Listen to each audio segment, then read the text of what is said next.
What's up, YouTube? GW again here, bringing you another episode of Dad Ventures Building the Home Gym, starring my daughter, who's filming and helping out with all of it.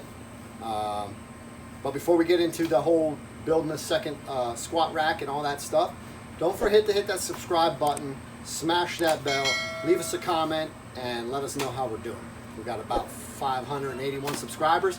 We're about halfway there, and we look forward to seeing you guys continue doing everything that needs to be done. With that said, let's get started. So today we're going to build a squat rack, and we're going to build that so it's able to be folded up and placed over there on the other side of the garage and allow you to still operate and pull and have cars pull in and out and actually utilize. And we'll see how that gym kind of gets built out about putting the ski erg in and some other stuff that we're going on. So tools you're going to need. You're going to need trusty dandy tool belt or some sort of things to hold your tools, pencils, miscellaneous hand tools, tape measures, drill bits, all that good stuff. I have this awesome vest here from Atlas 46. Let me know if you want a review on that. I'll let you, I'll do a review on it, but it's pretty awesome. But anyways, your typical tools, you're going to need a jigsaw, two power drills, a skill saw, a router. Let's start there. The tools router is for sure, and that's because I'm anal retentive. I like to clean lines, and I don't like splinters, so everything else that goes along with it. A palm sander or some sort of sander to go along with it, and that.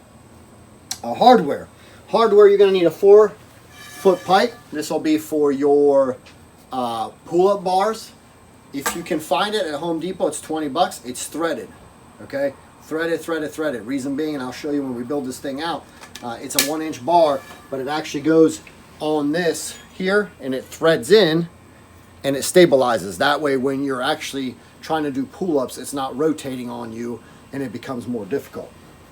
So again, you're going to need 2 1-inch flanges with 4 bolts threaded on each side, 3.5-inch screws or lag bolts in order to mount everything to the wall to make sure it's nice and secure. Make sure you hit all the studs, and we'll talk about that when we actually do the build. 4 on each side, and you'll see that because it needs to be folded up. Heavy duty hinges, right? Heavy duty. 4 to get on the 4x4s, and on the 2x6s, allowing you to mount that stuff with 3-inch screws. 1 2x6x12, and then 3 spruce, unless you're building it outdoors, 3 spruce 4x4x8s. Okay, that gives you everything to build a squat rack, minus some of the blocks that go along with that. And we're not going to get into the blocks because really the blocks are determined by your height and how you want to build them out. And I still haven't figured out really what I want to do there. If I want to drill holes through the 4x4s or build outdoor blocks for myself and everybody else who uses it. So anyways, don't forget to hit that subscribe button, smash that bell, let us know how we're doing, and if you want to know anything more, leave a comment down below, and we'll get to it. All right, YouTube, here is the first step in building your own foldable squat rack for your home gym. So the first thing you're gonna do is take your 2x6x12 and cut 2 pieces out of it at 56 inches. 56 inches is an arbitrary number, but it's what I have for space. And your sizes may vary depending on the height of your garage, the length, and all that stuff. So take that stuff into consideration when you're actually building your home gym. With that said, we are gonna cut it at 56 inches. And the first thing we're gonna do is actually look and make sure that everything's squared up, right? So everything is squared up first on the edge there. It makes a nice line, clean line picture. If you want a little rougher than that, that's up to you. But you're gonna measure out 56 inches and go ahead and mark it. 56. And strike yourself a line across there. And cut your first piece off of there at 56.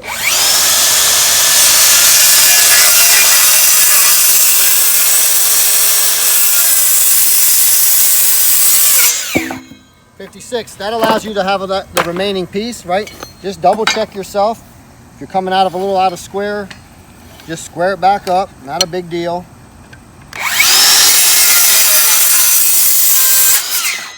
Nice and square. Measure again 56. Make sure you don't have any checks or anything like that. And checks are basically, if you want a lesson on checks, let me know. Leave me a comment down below. But checks are little cracks inside the wood that make things a little weaker. 56. Mark it there.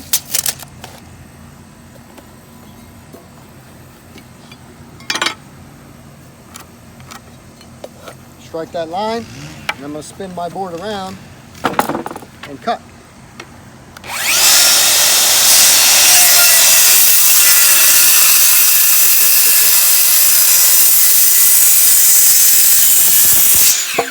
All right, so that takes care of your two pieces at 56. You can throw your off-fall piece off to the side for later, and I like to stick mine on top of the sawhorses, and we'll move into routing the edge.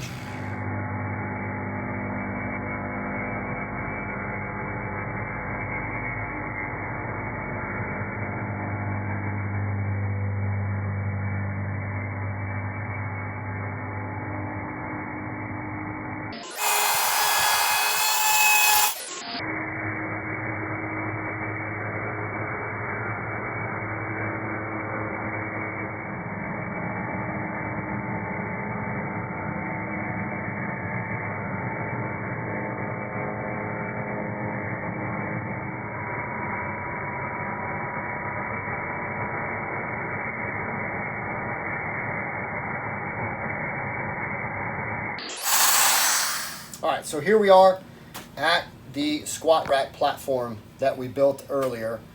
Still have to finish it up, but we kind of trying to get things done here in a timely fashion. And then my daughter's going to stain it up, put some stickers on it, and we'll finish it up that way anyways. We have two receptacles out there, which is superb for us because we plan on adding a ski erg later. So we'll have power here. But it kind of determined where my height is going to be, and it's going to be 23.5 set down when it comes here. So you take a look at that line. I strike the line across there, leveled it when it came to do the 23.5. Again, I kept about 4 feet in between there for where this rack is going to come and set. That's kind of like mathematical, kind of even, and be able to distribute the load correctly. So I set that line up there for preparing for my other 56-inch board to do that. Half of 56 is 28, so I'm going to go ahead and figure that out in between there on this board itself. Reason being, I'm trying to center it on this center line that I built there. So 28 is the magic number I'm looking for on both sides. So 28 and 28. To make the reference a lot easier for me, I'm going to strike a line across the whole top side of that. And I'm probably going to utilize my daughter to help me hold this up as we plumb everything together. I have a set of 3.5-inch screws when it comes to that board to mount. When I took a look at all this stuff coming across here, I actually figured out that I have quite a bit of studs, and I'm able to apply the 3.5-inch screws into the studs. I'm going to pre-drill the holes and then go ahead and do that. So as you can see, I have a stud here, a stud here, a stud here, and a stud here. That will allow me to carry the load and weight in the specific zones that I need to be able to carry the load for this item here. So what I'm going to do is I'm going to go ahead and set that first one in, kind of pilot hole drill it, and then be able to knock it out and kind of go from there when it comes to it. So all right, stay with us here. So I'm going to start down at the bottom just because it's a lot easier for us, and then we'll repeat everything on the top. So I basically line myself up. I grab my level there. My daughter's going to grab just to double check and make sure everything is good. Plumb everything up. Make sure everything's level. We're going to set that and make sure that we're on that line tracking across there because that's the line that we're utilizing. Mark that across. That's nice and level. Center line, right? We're good there. We're going to come to the first stud so I can actually go ahead and get that pre-drill going. Hit that pre-drill up for me. I'm going to run my first pre-drill hole. Run that in. Have my lock that first one in there. Allows you to kind of hold that board into place. Countersunk it. Not going to go anywhere with the amount of screws that we're going to be dropping in there. So, with that said, 3 here, 3 here, 3 here, 3 here. Plenty of screws to hold you in place. If you have to worry about, you might have to do some lag bolts, but just make sure that you have some type of hard material on the backside to connect to, because drywall and drywall anchors are not going to hold everything together. So stay tuned. We're going to mount these two pieces and move on to the next step. All right, so we're at the next step of taking care of the foldable squat rack. You're going to take one of the 4x4x10s and cut 4 pieces out of it at 21.5 inches. Then what I like to do is sand it, router it, and then we'll mount the hinges on the inside there and show you where to mount it at, and we'll go from there. But the project's almost done and we'll be able to squat soon. All right, so here we are. We got our 21.5 inch pieces all sanded up, ready to go, 4x4s cut and ready to go. Here's my hinges, okay? I'll mount the first hinge on there, and then obviously you guys can repeat everything that goes on to that. I chose 41 inches to go in between outside to outside when it comes to my foldable squat rack. That'll allow for that 4-foot pull-up bar to fit in between there with those gussets on the other side of there to be able to be tight and to be able to hold on and not rack any which way, shape, or form. So what I did, obviously we're still going to go off the center line, right? 41, half of 41 is what, half of 40 is 20. So 20 and a half is the number, that the magic number that we're going to look for. So we're going to look at 20 and a half, right? 20 and a half. I'm going to go ahead and mark that. That'll be my outside. So there, that'll be allowing my bars to stick out past that way and everything else that goes along there. 20 and a half again that side. And you're going to repeat the same thing over there. So I'll quickly show you guys here how I'm going to mount my screws, and then I'll show you once everything is in place and we'll talk about it through there. On your plates themselves, they're shaped in this manner. You can pick them up at Home Depot, but they're specifically created so that when you place your item across there, right, that's how you want to set them. This flanged area works very well when it comes to the hinge itself. What you want to take into account is making sure that you put your hinges in right, and just put your square on there. And once you put your square on there, that'll allow you to kind of see if you are sticking too far that way or too far in or any of that. What you want to make sure is that you are flush and flat to the outside of your 4x4s, so that when you mount them to the wall, it's nice and flat and they're not racked sitting that way. So what I usually do is I center them up that way. I run in the center one screw, and then I take my 3-inch screw and drive that all the way inside, or 3.5-inch screw all the way down through there, and that'll hold her nice and tight. Take special account to make sure that everything's still square before you drop another screw or pre-drill for another screw.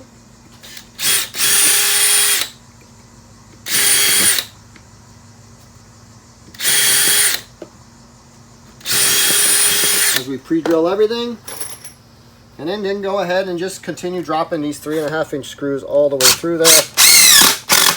That'll secure them nice and tight and continue on for all of them. So I'll get all of them set up, and then we'll show here how we're going to mount them into place. All right, so we installed our 4 4x4s with the hinges. As you can see, everything moves together going up. There's some missing pieces. We have 4 more hinges to put, but as you can tell, we have our 41 inches from outside to outside.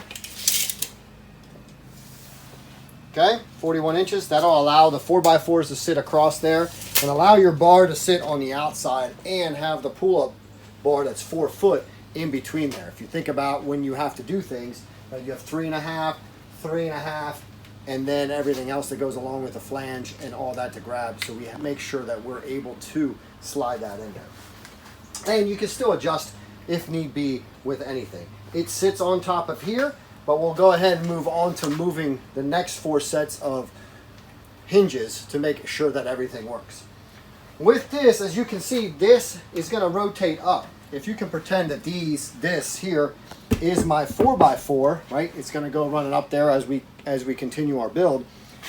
Physically, we have to figure out how this operates and is able to lift and move into the system itself. How do we do that? Instead of going on the top side of this here with our hinges, we're actually going to physically move on the bottom side of our hinges, so that when this opens up, it'll work in this fashion here. So hinges on the bottom side. No different in the top, right? We're going to continue moving these here like this. Set these here, making sure that everything is flush when it comes to this here, and you're set. And then once you lock everything in place, you'll have a 4-section or 3-section squat rack that's able to be folded up and put into the wall. And then we'll find a way to lock it in place so that it doesn't drop down and you can utilize it. Stay with us. All right, guys, a few mistakes. This is a learning process when it comes to building your own custom work. A few things that I want to catch on or talk about before you guys start building and I lead you guys in the wrong direction. First things first, the 20.5 inches is not the correct number in between here. When we talked about spreading those across here, 20.5 inches is incorrect.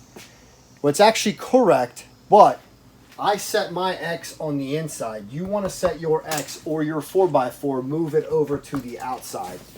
Reason being, when you talk about your 48-inch bar that I told you to purchase, when it sets over here, by the time, and you can see it's 3.5 inches and 3.5 inches, and these flanges go into the inside and you drill them across, you need to be on the outskirts of that so it all works.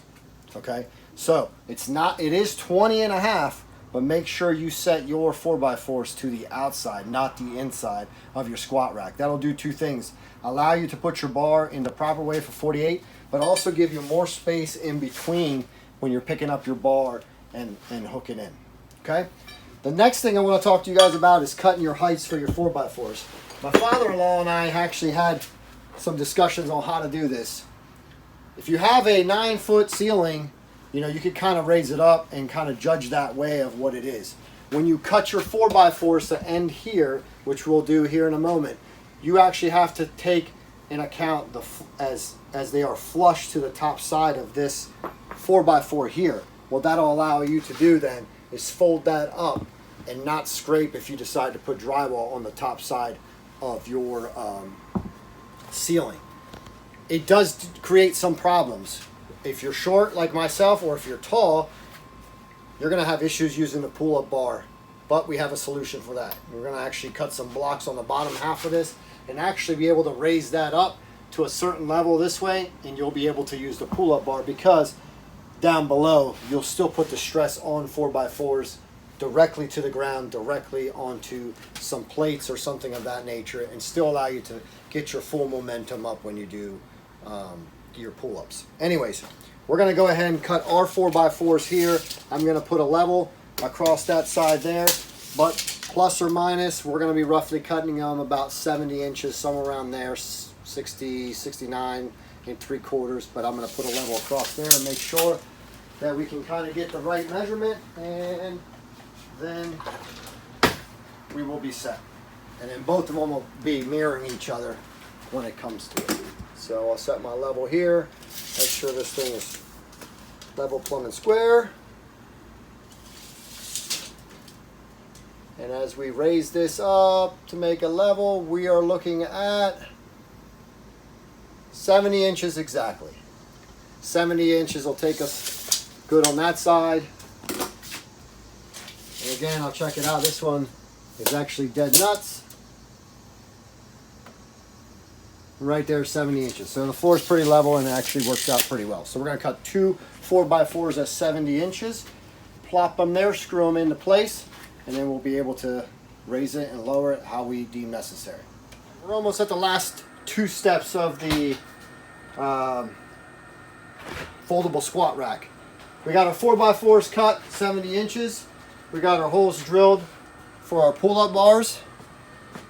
And then we're going to mount these up and then show you what it looks like when we do everything else. I had to get my father-in-law to help because we need two people We're at, we started at 10 o'clock. It's 3 o'clock. So however many hours this is to build this platform and a foldable squat rack. So here we go.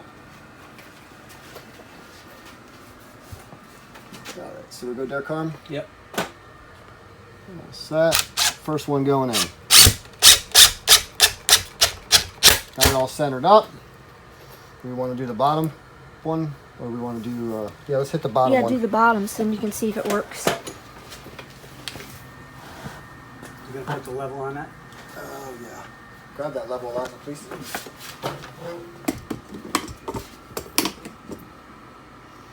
It looks like we got to go up a skosh. Keep going, keep going, keep going, keep going. Right on the money, right there. Still? Down just a bit. Oh, too much. Right there. Maybe just a, right there. Flush from left to right. Got to bring this one in a little bit.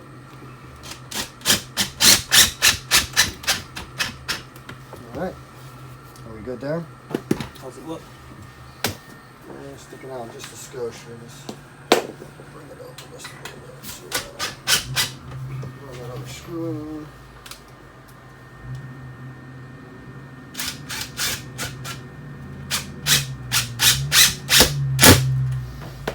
Good to go. All right. Run one more screw up there before we raise it up, and then should be able to test run it. We should be good to go.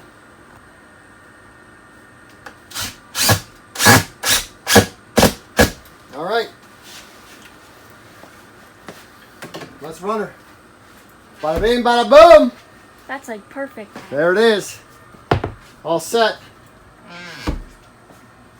Beautiful. And then we'll put the bar across there on the other side. It'll lock everything together. We'll be set. All right, guys. Last and final thing that we did today. We mounted the last part of the foldable squat rack, which was the pull-up bar. Now we have 8-foot ceilings. Remember, 70 inches is our working ability for our squat slash foldable squat rack. So if you want to pick it up, boom, sits up against the wall like that. I'm going to build 2 brackets basically with some bungees that come around there to hold it in place. That way all I got to do is open them up, set it back down. Notice the bar. The bar might be a little close to the ground for you. So what I'm going to do is most likely build some blocks. My wife can use this, my mother-in-law, father-in-law, and everybody else. But we're going to maybe raise it up a little bit like this, put some blocks underneath it there, and that way we're able to utilize that in a different fashion. Again, cost about $460, $470 for the whole project. Foldable squat rack, our deadlift platform, rocking it out, and then the ultimate test. We're gonna do some reps for Jesus. Plenty strong enough. Catch us next time on the next episode of YouTube Dad Adventures. GW signing off for the day for 5 hours. See you later.